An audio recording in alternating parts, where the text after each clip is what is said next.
Hello, hello, my dear audience. And today is such an amazing day and new episode of KSM Podcasts on Business Online with Christina. And I'm super excited today to have my amazing lady, my special guest speaker, Leah Sparrow. Leah, welcome to the show today. Well, it's been a while since I've been on.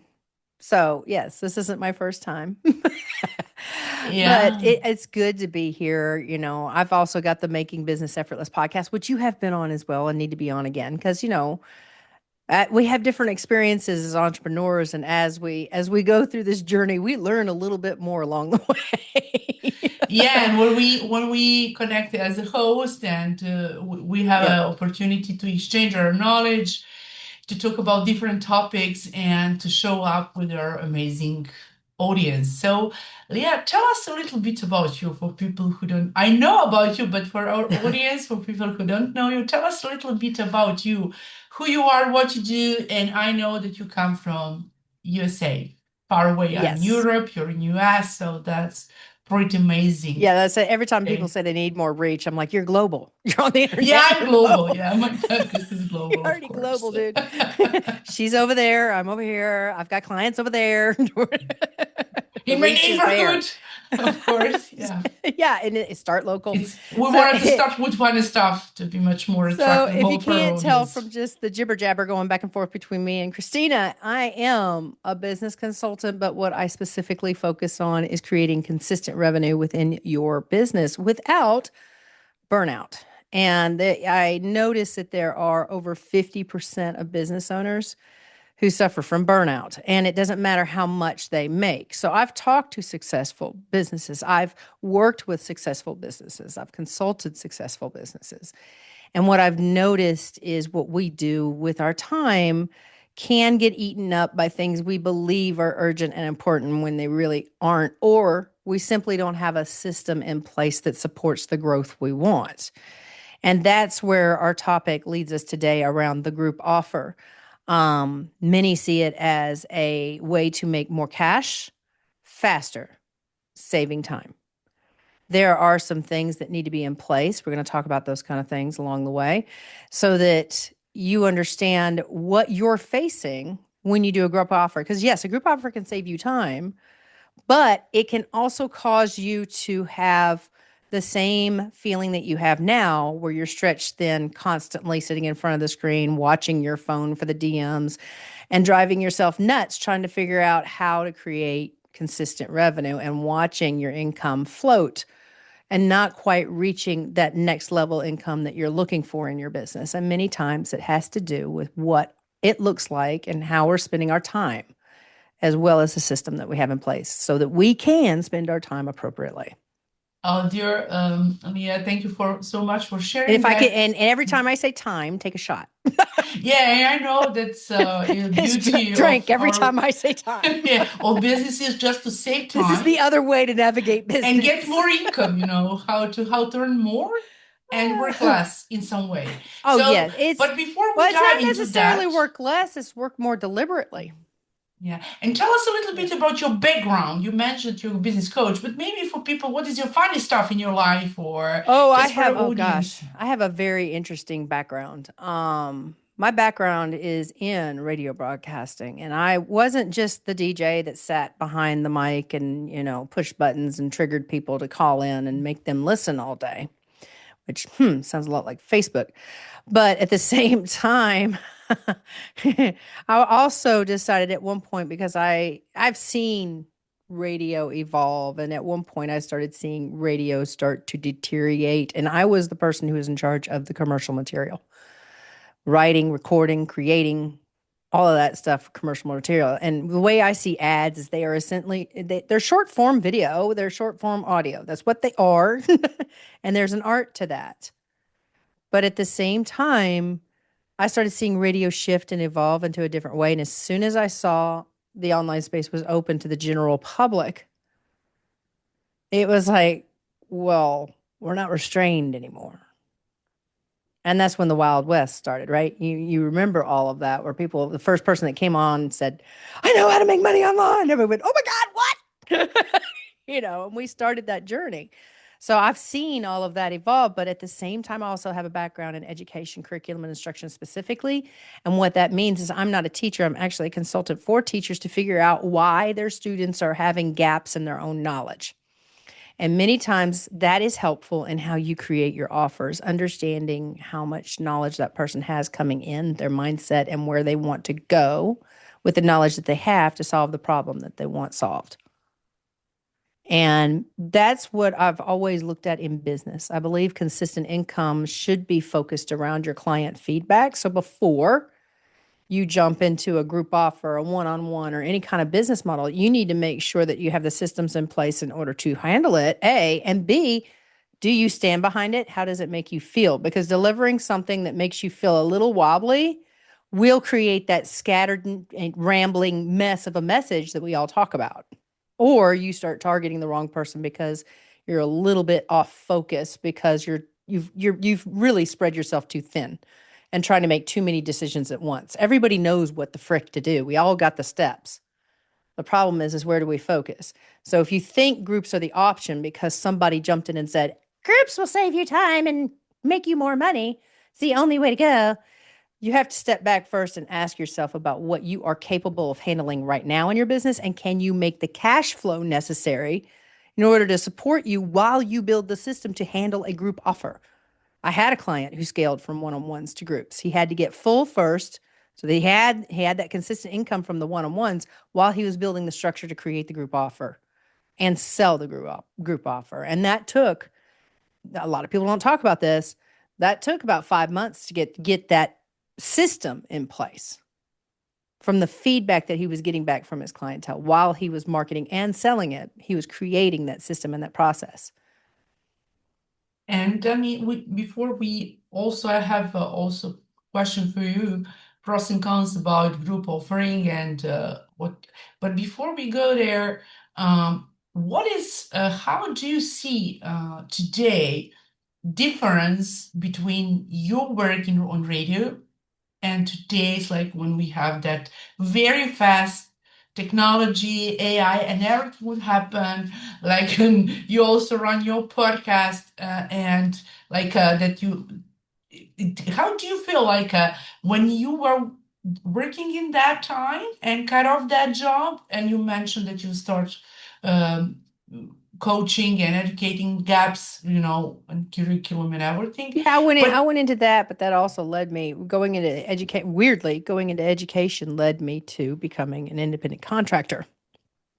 And I helped companies who were in the education space, and on top of that, I helped them sell their services. mm, So really in the online space, wow, that's very connected with people who want, because I understand digital courses. I also understand why there's a very small percentage of people who actually finish a digital course. So there's also different models that you can use to deliver your services that come from curriculum development for the online space. I mean, there's asynchronous ways of providing your services. There's of course Zoom.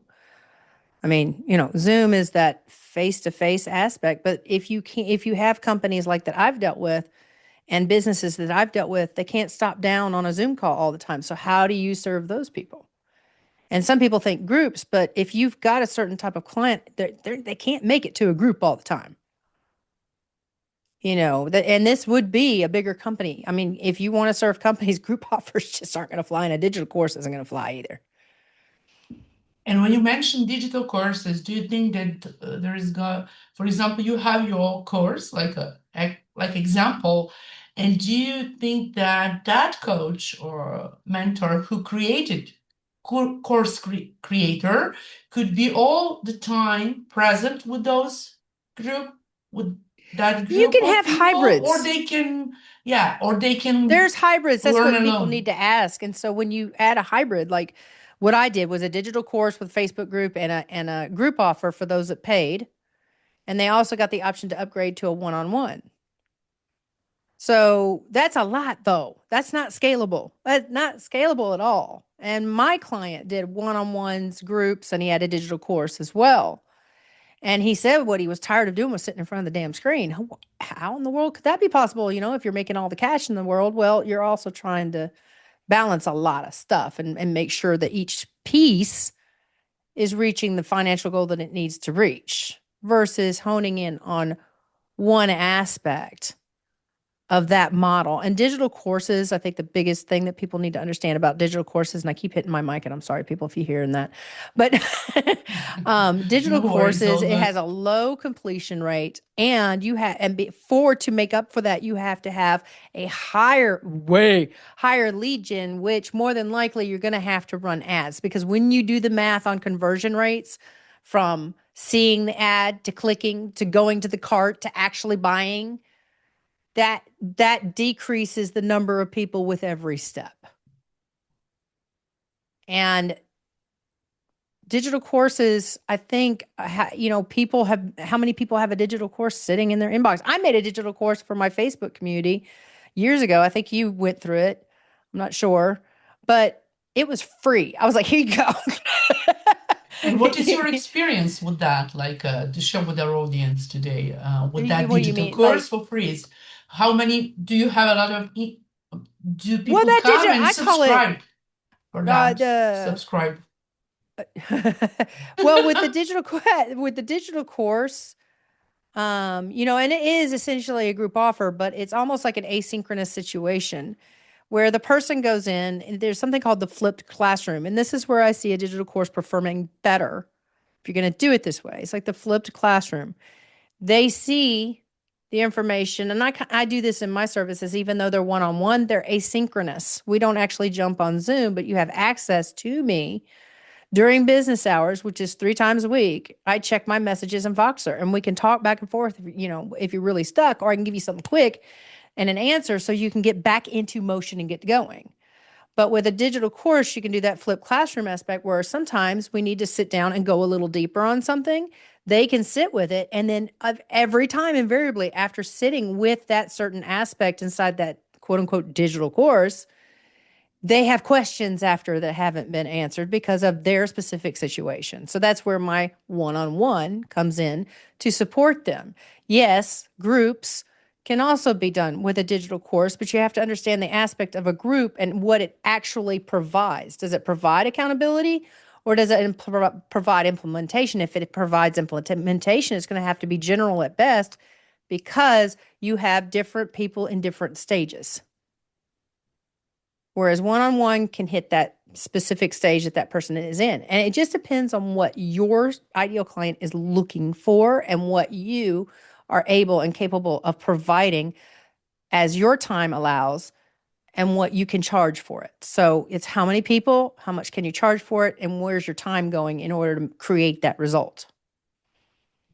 And when you mention group offering today, would you like to talk about to explain us about what are like a pros and cons? Like what is the advantage of that group? The one side, what is Specifically, group offers, if we're going to go really laser in on a group offer, because remember, we mentioned several business models earlier. We've got the one on one, we've had digital courses, we've got group offers, we also have VIP days. All of these offers have different variables and pros and cons to them that perhaps going in people aren't understanding. So these are specifically in does it actually save you time? And if it does save you time, what happens with the time that you have left and what are you going to do with it? Then, how much lead gen do you need to do in order to fill that container? And what is the time? What's the amount of timeline that you need to put in place in order to fill that container? That's the launching, that's the marketing, that's the selling, that's the creation, that's the whole thing of that offer so that you can properly market, sell, and fill that offer and deliver it. It's a client acquisition process. And a lot of people don't put a client acquisition process in. Instead, they go, I'll just offer this. And they jump out and they start going, which is great because you get more feedback from people. They tell you little bits and pieces. But honestly, when you're getting feedback from people about whether or not you should provide a group offer, for example, you're getting feedback from people and they're like, yeah, I'd love feedback. But you need to ask yourself, do my services actually support what they're talking about? Because my people also loved group offers. And in the groups, they would say, we really loved it because I felt like I wasn't alone and I got to be, I had a group of people I could talk to and share ideas. but I didn't hear anything about I went out and I implemented and I did the thing and I got results. The results that my services provide because my services are customized. That's the aspect. Somebody out there probably will say, hey, I provide a group and I get the results. But what kind of offer do you have? There are variables beyond just I'm providing a group offer and here's what I teach. There's the mindset of the person, what your ideal client actually wants. My ideal client is tired of getting generic advice and they're ready to implement something that actually works inside their business towards consistent income. So the question would be, should I do group offers? One, are you serving now? Are you supporting clients? Do you have a filled schedule of clients? Are you getting consistent income? Now, we don't all make exactly 5K, 10K months every single month, but is it consistent? Is your business supporting itself? Can you create some runaway cash? Those are some variables that you need to sink into right now. Is, do I have the cash to scale to groups? Because you need 6 to 8 months of runaway cash in your business in place before even thinking about moving into a group offer. Because then you have to go find out, okay, do my people really want a group offer? But at the same time, will it save you time? Will it actually save you time? Because many times what we do is we get more time and then we fill it with more crap to do instead of having fun and going out and doing what we should be doing, which is having fun and living life. Because honestly, how to serve your client comes from living life. You get more creative when you go out and you go live life and you go talk to people and quit looking at what people are saying online all the time, because a lot of it's AI generated anyway. Yippee. Um, so that's one aspect. I'm not going to go down that rabbit hole, but with group offers, you got to look at, do I have the cash to scale? Number two, how many people do you need in your group containers to A, meet your financial goals, but two, how many can you support at a time? Because that'll tell me how many scheduled group sessions you need to have. Because some people is like, oh, I can have 20, but that's a lot of people to navigate and be able to answer their questions, be able to support, be able to give them something that they can keep focused on during that time together in that group session, to give them some real value and some real steps moving forward in their journey with you. So many times what's better is 4 to 6. Some maybe 8, depends on the type of service. Again, it depends on the type of service, what type of client you're serving, what they're actually looking for. So that's why you need to do that market research and get that feedback. The flip side is, again, how many people can you actually support? And are you clear on the steps that you want to take them through in that group journey? Because you got to give them something. It's not just a meet and greet, right? You got to give them some value. They're there for results if they're paying you. So they need something. And there's many ways to do group support. I mean, it doesn't have to be through Zoom. You can do asynchronous with group offers where you house, it's almost like a digital course, but where you're housing things and they comment with you and you can walk them through as they're going through it. Or they And can do you connect think with you they in can Voxer or go something like just that. to record their, you can record that like audio and give them answer like Right. Or you can have Voxer where, perhaps you're real time talking to each other. You're both available to actually sit and down maybe you can and have a go and moment. answer now and you're so busy and you can Yeah, I go to can go ahead get and back answer now. maybe They an can get hour their answer. after, you Yeah, know, they can or get their answer. They don't have to wait on you're me. on a track to do it, but not at like you and me today, just to be just when you have time to go to Right. it And it many it, it is many times process, you're I mean, you're to in a business and you're during the busy. day. And what we end up doing is we end up creating more busyness for our clients too. Even inside of the group offer, we might over provide and over give to where we've got all this special support in there, but it's not focused enough and it's giving our clients too many things to do at once. It's not a reasonable timeline for them. And that happens a lot in offers because we are in a rush to get cash. We're in a rush to create results. We chase fast way too much. Um, but that being said, when you have more people coming through your services, You have to make sure that the business can support it. So when you're sitting down today and you're looking at your business, ask yourself, do I know every single step that they take in order to become a client of mine? And am I comfortable with every step? And can it handle more people that I'm serving now? Because if you don't have clients right now, once you start getting clients and you start going, I've got clients and I have to still get consistent cash and do all the crap that I did before to get people to the door. And this is why people start saying, I'll start doing group offers. That'll solve my problem. It doesn't, because now you need to do more lead gen to fill the offers. You got to have a balanced structure. You got to have a business that's working for you in order to fill these containers the way you need them to reach your income goals consistently. Yeah, and that's very, very interesting and very valid for our audience, because for this podcast today, just like there are some business owners who wanted to scale their business, who wanted Mm-hmm. to search to move forward in a global Well, market, I think too, I think international. some of them may. I remember when I was first starting out, I was like, what does it really mean to scale? Because I mean, you hear it, and a lot of coaches And and can you when you use it when as like a you mention buzzword. scaling, can you just What is exactly scaling? What does that yes, what is mean? exactly? Maybe there are people who are scaling. Maybe they get more, they How think does about that that they mean? can have Okay, more so income or first of work with all, there's many people and get more clients. What is in from your just for the audience, just what is scaling? Like there are people maybe what the who hell is know it? something about it, but they're Okay. not not sure what is it real about. No. What it is think of it as more of stages of your business, and it has to do with, you can't, there's a lot of business out there trying to scale with no cash.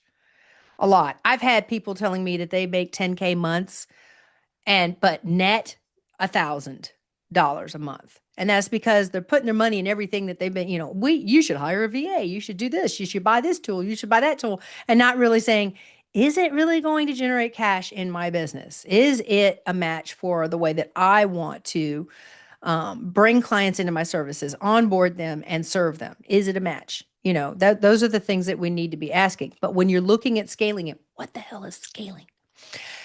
Stage one of every single business. Instead of saying, everybody says first year, but let's get real. Stage one, every single business is learning how to freaking sell. And that's what 98% of every podcast, every YouTube video, every poster out there on Facebook is hitting, is marketing and sales. Yes, but it's how to get clients. That's what everybody's hitting, right? In our space.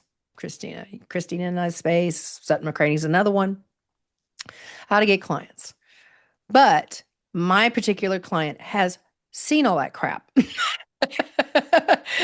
And they're right there where they're like, I've got people coming through the door. I figured out how to sell, but it feels impossible to get to scale this business. Okay. Stage two is not scaling.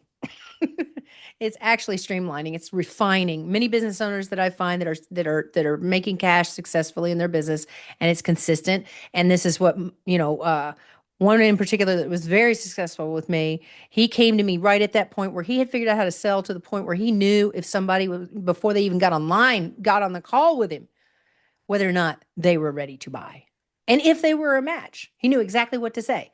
And when you You know, mention scaling, what did that mean? What they wanted to scale? Income, clients, Well, change see, the market.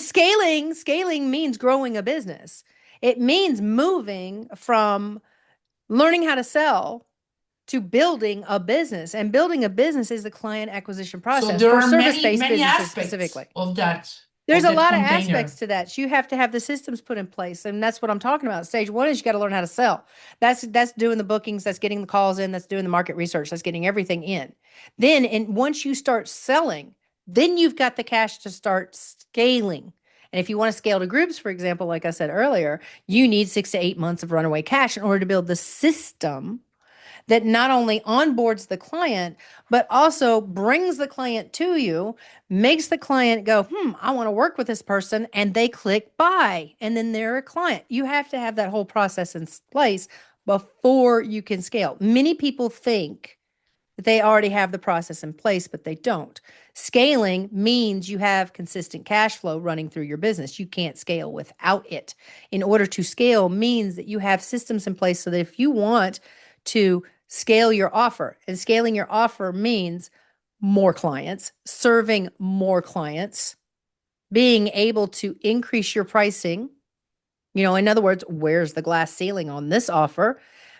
Understanding whether or not you need some offers on the back end to create more cash injection for those current clients who may want a deeper or a different type of service that you offer within your services. For example, I help you build the client acquisition process and create more time and help you learn how to scale your business as a business owner without chaos. But I can also help you build a challenge, build a website, build this, build that. Not me doing it. I can help you with the copy, with understanding how all the bits and pieces that go together to create a high converting funnel. We can get really laser focused, or I can help you implement a plan of action that consistently raises your business up so it can scale. So when we talk about scaling, we talk about looking at an offer. Can it scale? You start at a certain price point. Can that price increase? Can you serve X number of people in order to reach your income goals? Do you need to raise the price or lower it? Do you need to be more clear on the value of that? Do you need to be clear on the type of client that can actually get the results from this type of service? Right? I know business owners that say to people that come to them for their service, look, this service will do nothing for you unless you have X, Y, and Z in place before you do it.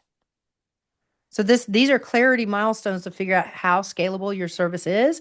This keeps us from turning around and saying, okay, well, I'm going to make a service for this and that and this and that and this and that. Instead, you have your umbrella of services right here so you can clearly talk about what you want to talk about. But you also understand if your offer is scalable. Groups aren't always scalable because you have to have the cash in place in order to scale to a group, in order to fill the group, because you're going to have to do more lead gen. And you're going to have to put in more systems. You're going to have to do more automation. You're going to have to hire a team to handle the load of people that you want coming through the door in order to fill that container. That's what you have to look at is, yes, you could do all the things yourself, but let's face it, you're the business owner. You do not need to be available to every aspect. Where you need to be available is when your client needs you, really needs you.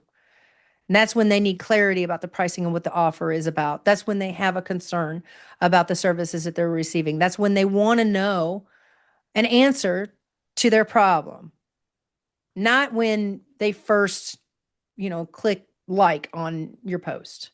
You don't always have Yeah, to be available for and that. when you mentioned that, I also wanted to just to stress it out that in terms of my business, I become business owners as you have to become more visible using variety of strategies. Very simple. But in a way, what you do is like that you can just help people to scale it, like in terms of pricing, in terms of Scaling income. is such a yeah, I mean there's so many variables to scaling. Yeah. I mean scaling essentially means you have the cash flow coming in. You would like to start building on the foundation that you have. Especially It's when you building a when you house. mention that you cannot do everything alone for your No, client you because you can't. need to delegate someone. And It in also that way, you needed depends. cash to delegate to VA, to Yeah. delegate someone to do some things which you, as a business Well, owner, let's need to face it. work on your Okay, so business. one of the things, if you notice this in your experience, let's face it, everybody sits there and goes, "This tool is the thing that's going to solve all your freaking problems." That never happens, right? And every tool does work, but does it work for your business, right? So that's one aspect. We have tools out there that can automate the crap out of your business, but is it automating in the right place? Is it making the client experience easy for the client or easy for you? Or both? Ideally, both, right? Because you don't want to be a backlog for your client. I don't want to be a backlog for you. And your client doesn't want to be a backlog for you. And nobody wants to slow anybody down. So let's not make it complicated. Right. So when you're scaling, it always goes back to that 5 lunch rule. It always goes back to looking at what is your offer. I always start with the offer.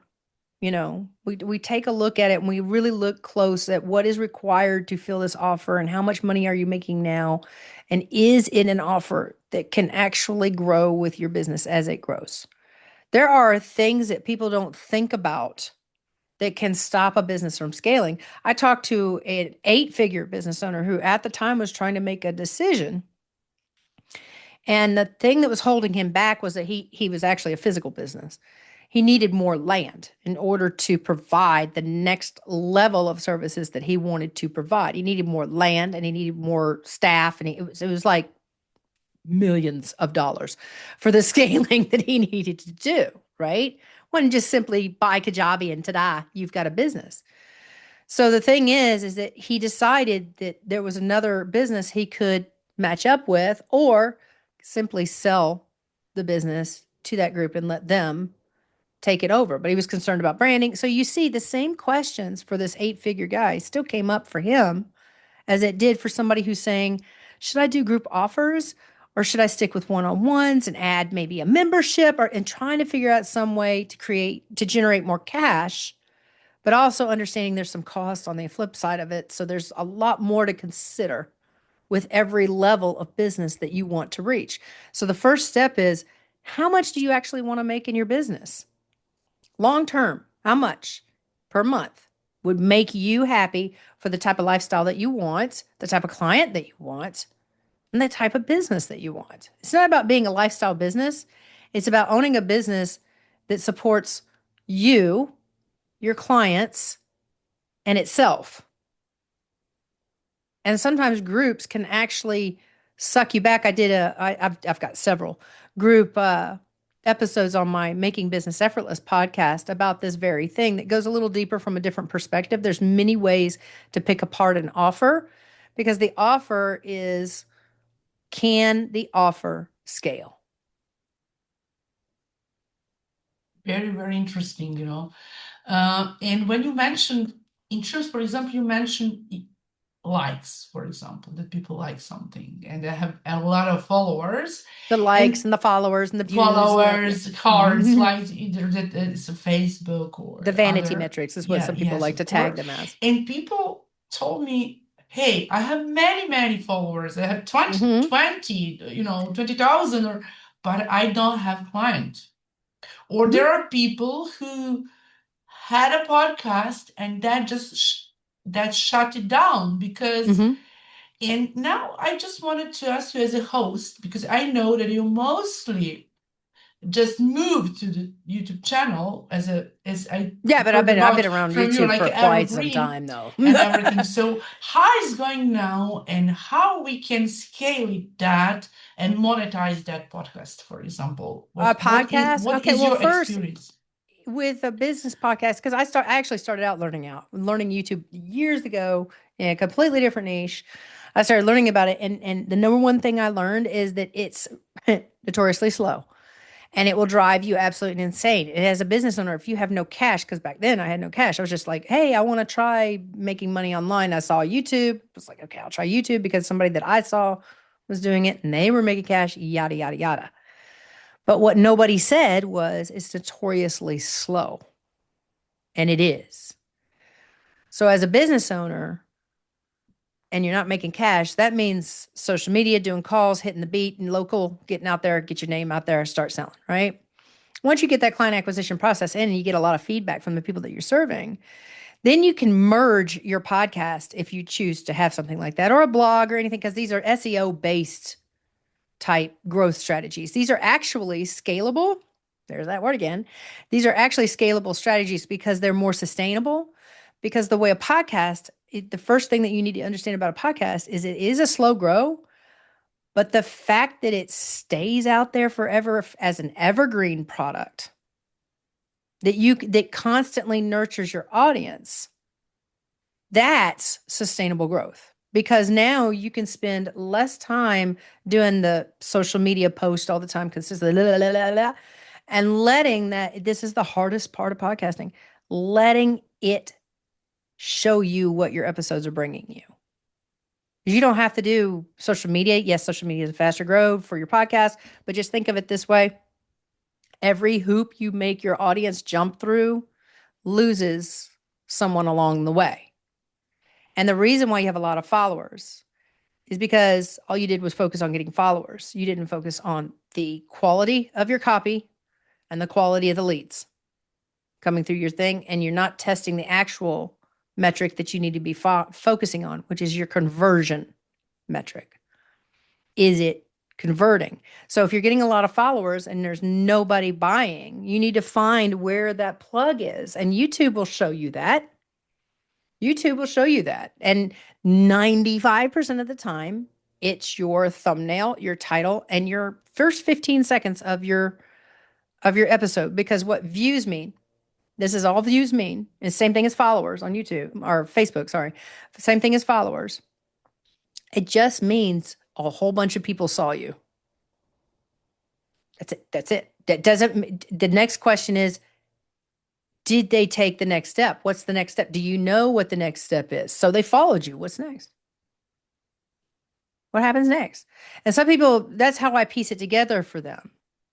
Because, a lot of times we have like 16,000 different things that we're offering, freebies, digital courses, some kind of membership, premium content. We're doing everything. We're offering them everything.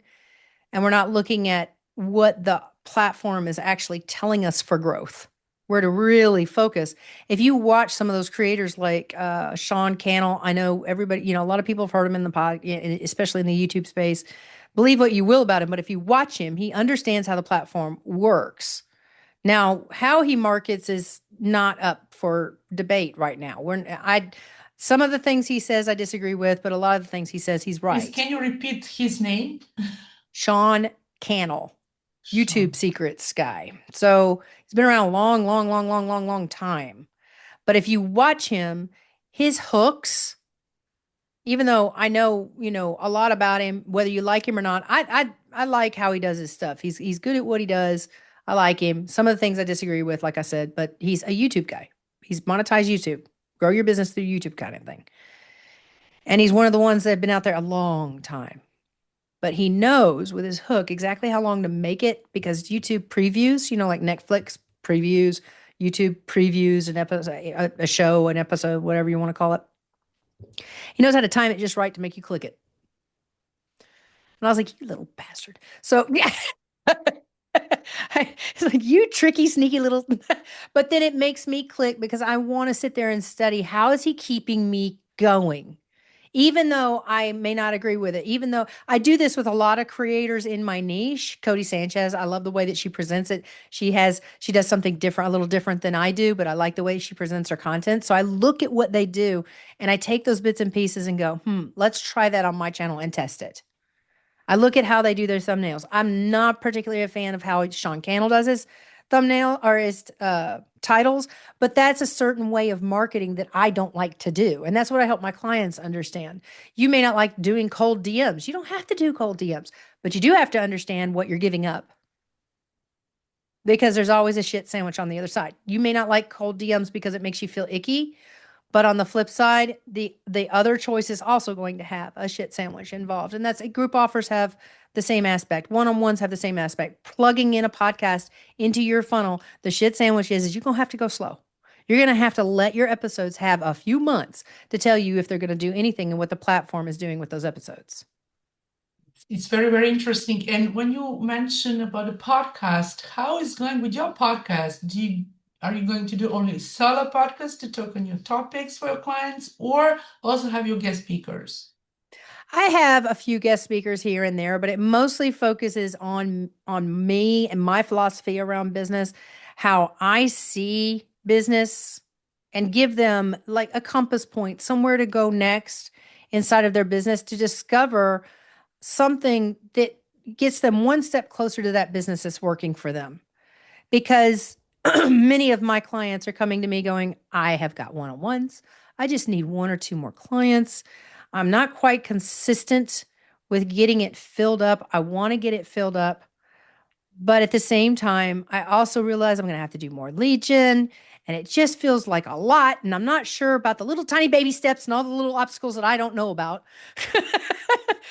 And what I can expect on the way. And I've served hundreds of entrepreneurs and business owners at varying different levels. So I can give you, okay, well, if you go that route, here's some possible obstacles that you're facing. Here's some pros and cons that you need to know going that route. Because it all works.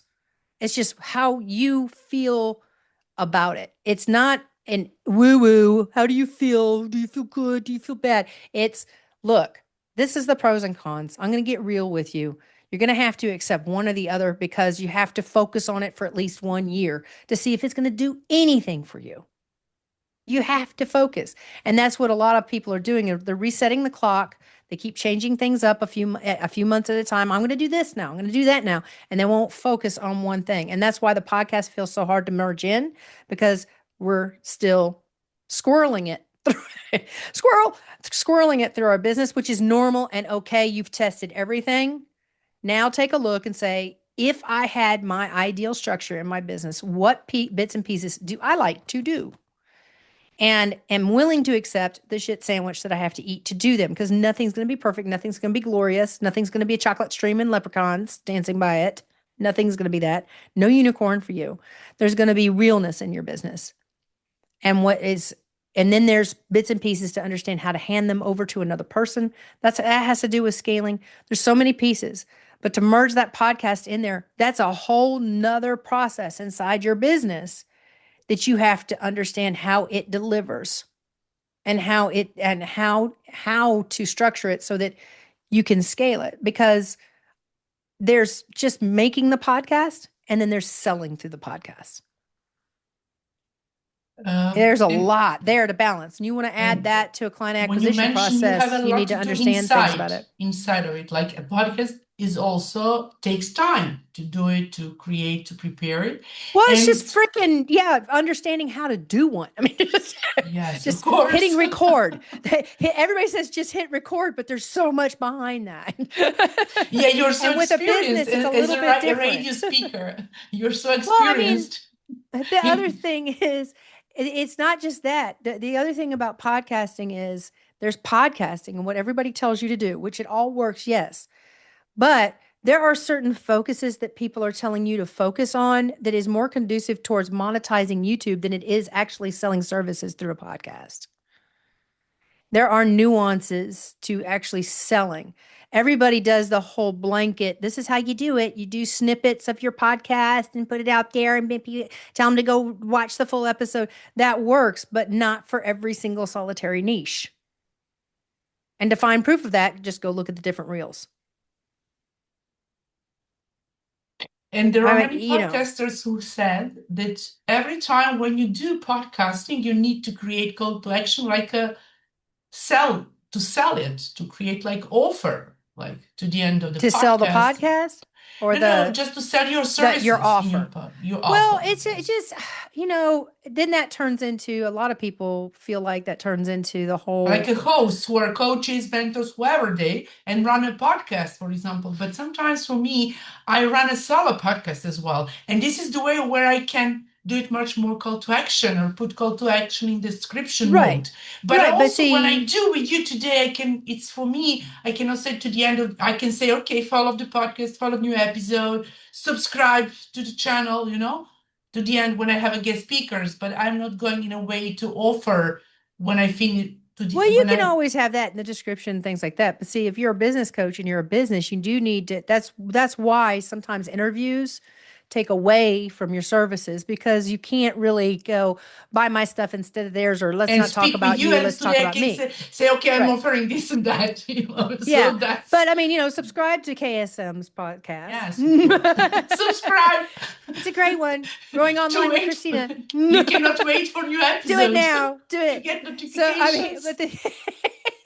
but the thing is that the way I do it, and this is it's also I think some people I see it in some people they use the guest speakers as a authority batch, which it can be, but it's more authority for me to be here than it is for you to have me on here in some cases. Um, but at this point, I think we're both kind of we're peer level. But you get what I'm saying. In some cases, it's with the guest, it's more authority for the guest than it is for the host, right? Um, and when you're a business owner and you're selling services, you need to have that authority That's why I don't have like tons of interviews on my podcast. I'll do mostly solo. I have more interviews on my podcast where I have that person that comes along that has that aligns with my business and my philosophy. Both of our audiences can gain value from us being on either one, How so to you speak, like right? you and me today because we Yeah. are in a similar Yeah, with the both of our area. audiences can get value from this, but Yeah, it's really literally not a commercial to go buy my stuff. Yes, I'm going to mention my services in the conversation because of it's course. I examples of will how my put all clients work links with and me. promotions there. Yeah, well, yeah, it However, is, but at the same time, when you do a CTA, I feel like it's more beneficial for the CTA to be quick, short, easy to go, but you seed your stuff through your podcast. You're more than welcome to say, yeah, with my clients, I find the same thing. It opens up more of a conversation between business consultants, um, because it shows people it's not that there's only one way to do things. There's, 1,000 ways to skin a cat and it all works. And yeah, sure, you can go get this stuff free, but you could get a mentor that you really vibe with and can get value from, and they can support you because they talk in your language. They speak in a way that you can fully understand what they're trying to get across to you, and that helps you move a little faster then, and you are like, I want to work with that person because they really understand my thought process around my business. They make it feel easier for me to understand. That's what a mentor adds to the plate, along with speed, because a mentor will know a little bit more than you do about the little things that nobody can think of unless they've already been there. And I've been there, done that so many times, as well as my clients, that we can help those that come along, and then talking to other business coaches such as yourself, Sutton McCraney, Lace Flowers, some Doug Bennett is a financial planner. I mean, the list could go on forever. You know, Even Cody Sanchez for that matter, any of them. Dan Martell, I'll name some big people. Gary Vee. It depends on what type of business coach you want. Does that person's personality vibe? Are they speaking your language at this point in your journey? Are they saying the things that you want, that you would like to learn more about in order to make your business run better? So your business runs for you instead of you running yourself thin, trying to make cash consistently. Who is your person that you can get value from? That's really what a mentor is all about. It's where you have that safe space to say something to them, and they're there to help you navigate the craziness along the way. My clients have jumped into Voxer going, "Okay, I've got this one client.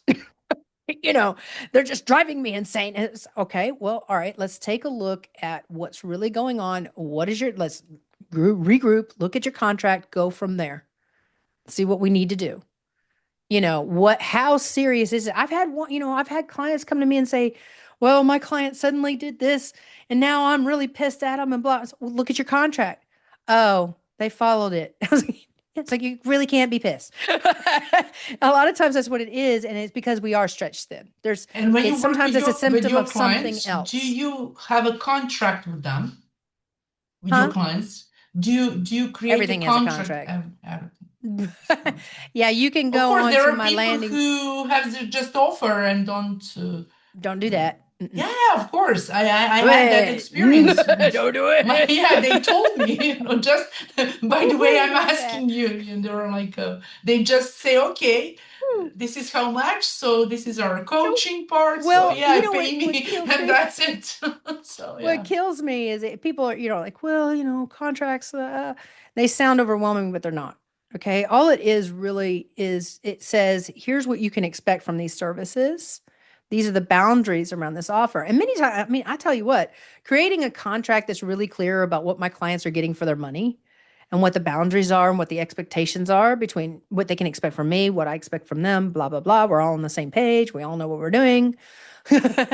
And how much it is. I mean, you have how much it is, whether or not there's this, that, or the other, but it's really the expectations and the boundaries. And when you sit down and really think about that, you become so much clearer about who's ideal for your services. Because I've said no to people that have come to me because I'm like, you're not ready for the type of service that I have. But I will tell them, here's what you can do. Here are the things that you need in place to be ready for my type of service. So this is what you can do right now. And I've had clients do that and come back to me because they made cash doing exactly what I told them to do. And it's not because, I'm magical. I don't have a wand. It's because they went out and did the work. And I gave them a compass point of where to go. Many times we know what to do. We just can't see the forest for the trees. And can you also, for listeners, they can come to you to help them to create agreement, for example, to put in Oh, I'm not a place. lawyer. Whoo, Yeah, no. but maybe something that, like, I don't I'll want give to them say to have things a to think. template or maybe It's to use definitely AI or something. something like Oh, no, that, no, no, but no, they no, need no, to no, put no, that no, in no. paper.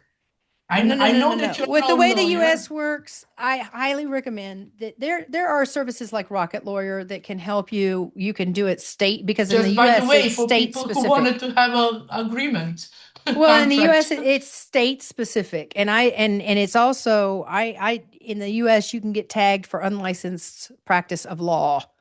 And I don't do that. But I can give you some things to think about. I can, you'll be able to see my contract. You can grab some things off of it.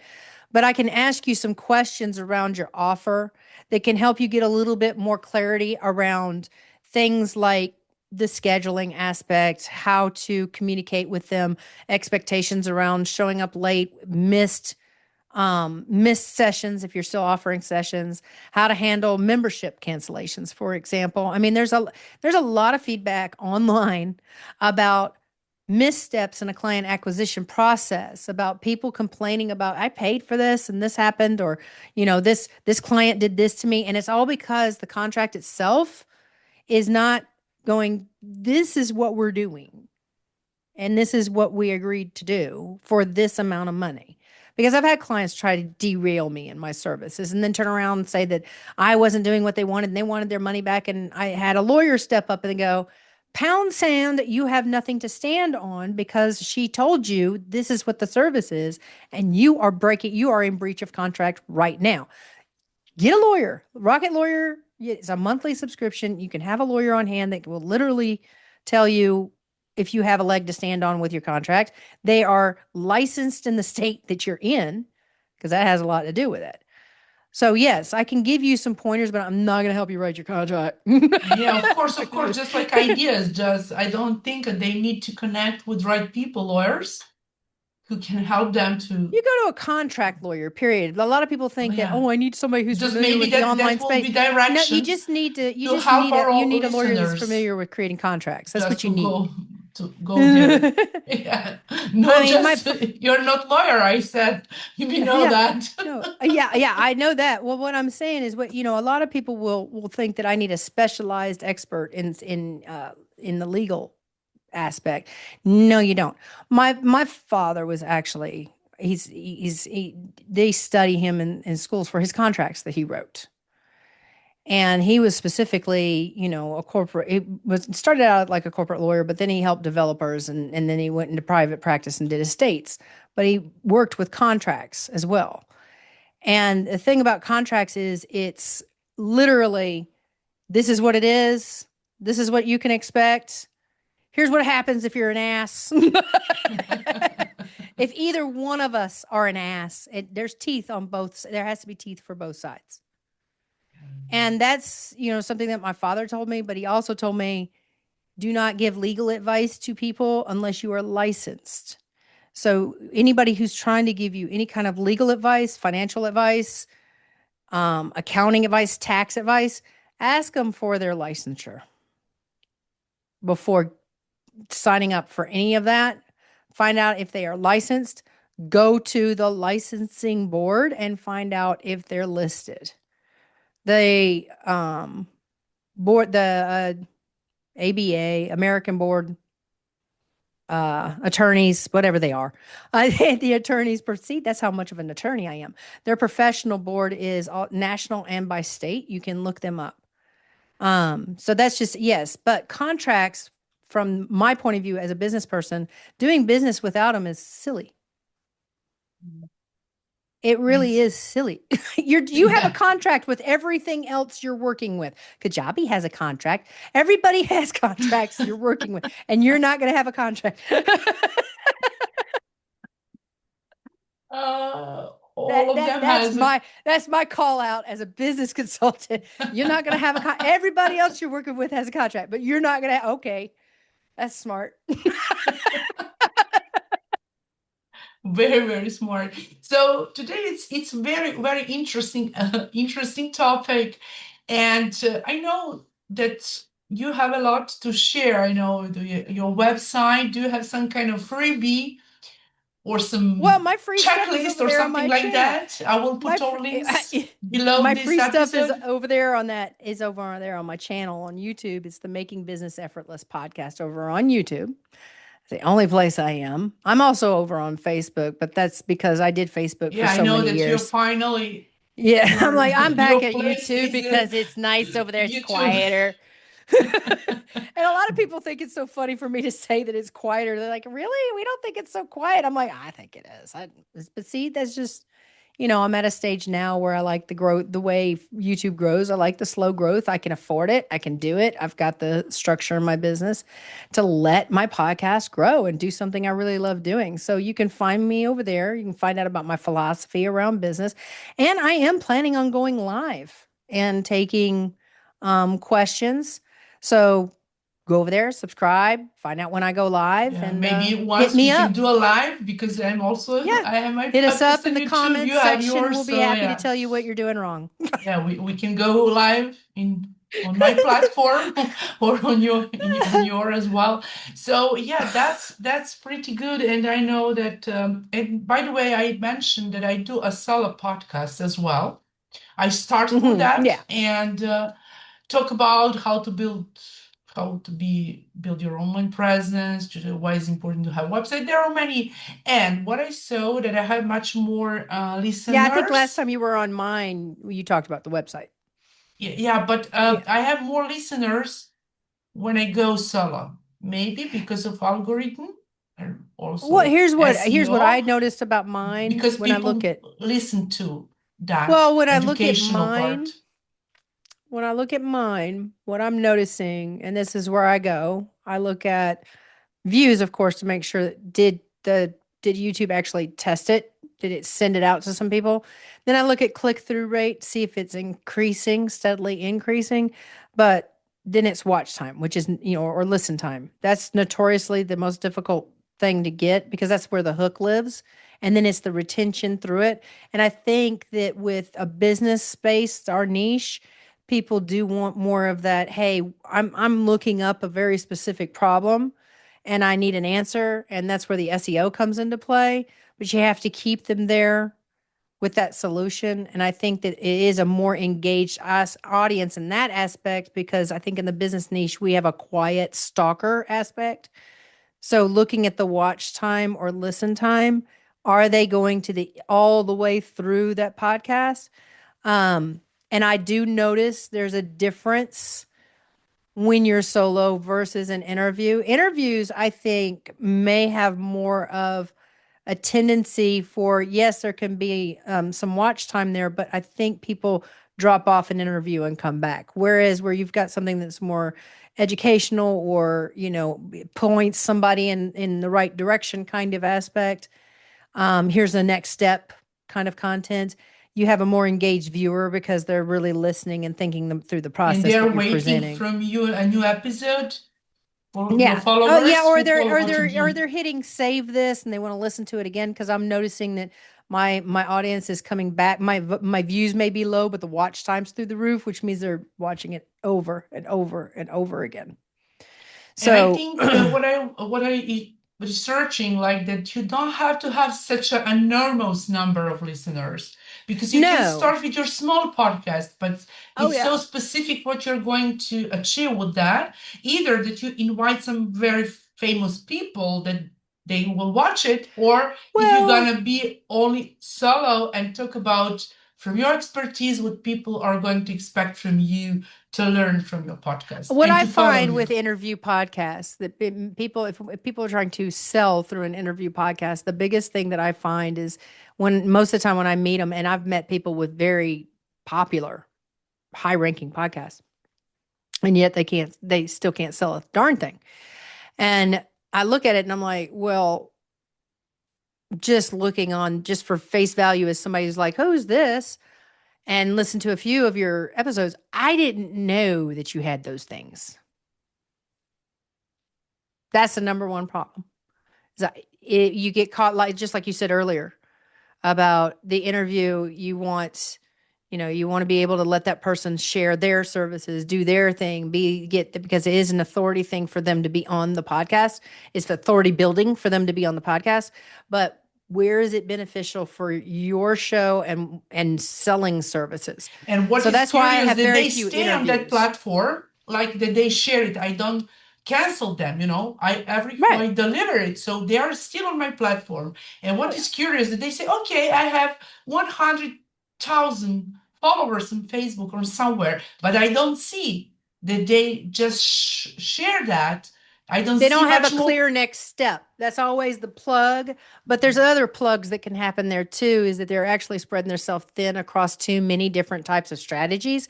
People connect podcasting with social media strategy, and you can't do that. Podcasting is inherently SEO based, but now these platforms are evolving and they're changing into something different.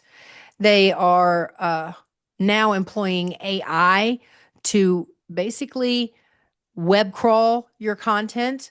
What it's looking for is AI. YouTube's getting kind of particular about that right now. It's shutting down a lot of channels. But you'll still see channels run by AI. So the question is, why? Because they want authentic content, not just factory blown out content. And when you are now to talk about that, we wanted to run a podcast for business owners. What will be your advice for people? Is it better to do their solo podcast on their topic to attract more Well, I think clients as a and business owner, niche, I think and you're better sometimes to have doing. some guest speakers? Okay, I taught this a long time ago, and I think it still holds true. And it does have to do with Facebook advertising, but at the same time, it's something that a lot of people have not touched on in a really long time because we got convoluted over time. There are different ways to get in on the authority build for your business as the go-to for services. So there's you sharing the education content.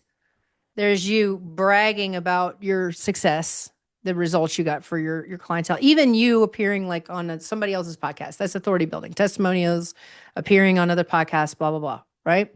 There's your authority build. You can do that, by showing up on Kristina's podcast, for example. That's what I'm doing. Kristina shows up on my podcast.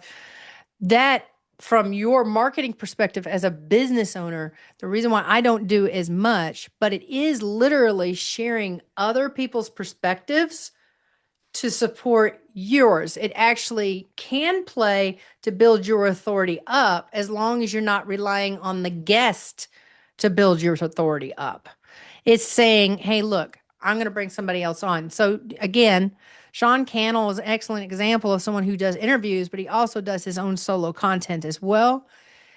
And he has a nice little balance. But if you look at him, because he is such a big channel, it feels like he does a lot of interviews and a lot of solo, but he's compounded on that. So that's something that you have to realize as a business owner with a podcast. If you want to sell through it, I would suggest that you start with solo, start talking about your services. A lot of people make the mistake, I'll do interviews and then I'll get my authority up and then I'll start selling. It's a slow grow, baby. You guys start talking about your services right now and start showing people what you got and what you can do and how you can solve that problem. Then you can start mixing in some experts, bring in some interview people that kind of back up what you're saying. You guys can talk shop. You can talk shop, kind of like what Kristina and I are doing, or what me and one of my past clients was on my podcast, Dr. JL Adoff. We sat and talked shop about him being a public speaker, and that sort of thing. You get ideas from different people's journeys, but as a business owner, you have to show that your solution to the problem works for people and how it works. So it's much better to be heavier in your solo content and get that content out there. And don't worry so much about, I need a guest, I need a guest, I need a guest, because you're going to get bogged down with trying to find a guest instead of growing your business. So there's many different ways to attack that topic of, as a business owner, should we do solo Yes, when or we have a guest or speakers, we're interview? much more focused on Yeah. a guest, and guests have a Yeah. also The opportunity main to focus should promote always their be, does this business, make cash in my business? That's the main especially focus. because the podcast is free of charge, and there are many Hmm. of them who don't want it to pay it as a guest speakers, just like maybe sometimes hosts need to pay them as a guest, if you are so It expert in depends on there. the Depends situation. I of mean, structure of the podcast. Riverside asked me to do a webinar with them, and I was on in their community on their webinar, and I have it on my channel as well. And there was no charge. What I got in exchange, they didn't pay me, I didn't pay them. What I got in exchange was a very warm audience, and I sold through it. One workshop filled up my client list. That's what businesses need to think about instead of followers and view counts and subscriber counts, is that you could literally have one episode sell. But here's the problem. You can't just make one episode. You got to keep making a whole bunch of episodes and learning And how I to would read like them. to share that if you have that on your podcast. I think that you have on your What? YouTube channel that episode with Yes. Riverside. Yeah, So I that would could be a love to freebie if they're I will interested in the put that podcast aspect. link in the description mode so Mhm. that listeners can connect with that, to be And honest. I'll also provide the one about group offers, my latest one on group offers down there. You can Yeah. put that in the show notes as But well. however, I Yeah. will, dear audience, you That can one stress from it out Riverside of is those podcast so you specific. can go to the podcast and listen more. So Oh yeah, please listen some repeat more. again the name of your podcast. Maybe people like to listen than to read. Yes, it is the Making Business Effortless podcast with Leah Sparrow. My name is right there in the corner, right there. So Yes, of course. you can pick Yeah, me up. it's You type my name in the search and you'll find yeah, you will me. find yeah, especially. So Leah, what would be your final message for this in this show today? So Well, my final I will have you message, again, but we however, we talked about so many things yeah. in this episode, but my final message is, whatever you're thinking of doing in your business, the one question you need to ask is, what am I selling today? Because selling, there's a lot of people about selling multiple offers, that sort of thing, but it's all about streamlining and refinement. You get to a point in your business where it's time to sink into one specific offer, one specific audience, one specific target audience, one way to bring them into your services, and doing that for one freaking year. Yeah. It's very interesting, Yeah, so again, uh people can find you on can The you Making Business Effortless podcast. podcast, and also you can find all information about Leah there, like your website, your because you're mostly present on YouTube channel. Leah, The YouTube channel, honestly, is the best place to start with the Making Business Effortless podcast. yes, go there and you will find all And you can learn a information. little bit more about me, what it's like to work with me. I also have my community on YouTube. I just started that up. So you can join me there, but you can get to know me without having to talk to me and worry about getting slammed in the DMs from me by just going to my YouTube channel and watching Yeah, videos and this is the deciding best way. when and if you ever want to work with me. So that's great. So we are talking today about many things, but I think that we will connect again. So that Leah is Oh, yeah. podcaster, so experienced God, how long speaker, have we and known each business other? owner. So we will connect again. Dear Leah, thank you so very much for joining me today. It has been such a pleasure to ask you many, many questions, but I know that you're so And good jump at down many, many speaking. rabbit holes. Yeah, thank you, thank you, thank you. And I really enjoyed today this episode, and also I will put on links, and I would like to hear your feedback. And don't forget to subscribe to the KSM Podcast with Christina and And to things follow and it. stuff and stuff and things. Just Yes, subscribe yes. to our podcast, guys. Just And do don't it. forget to subscribe also on Leah's podcast. Oh, Thank you. and subscribe. And don't forget. Wait, one more. Yeah, thank you so very much. We had way too And much fun with that one. oh, yeah, I wish you such an amazing day and very, very Look how successful professional we're month. being. You Thanks as again well. and Be blessed and bye for now. Bye bye. Bye bye.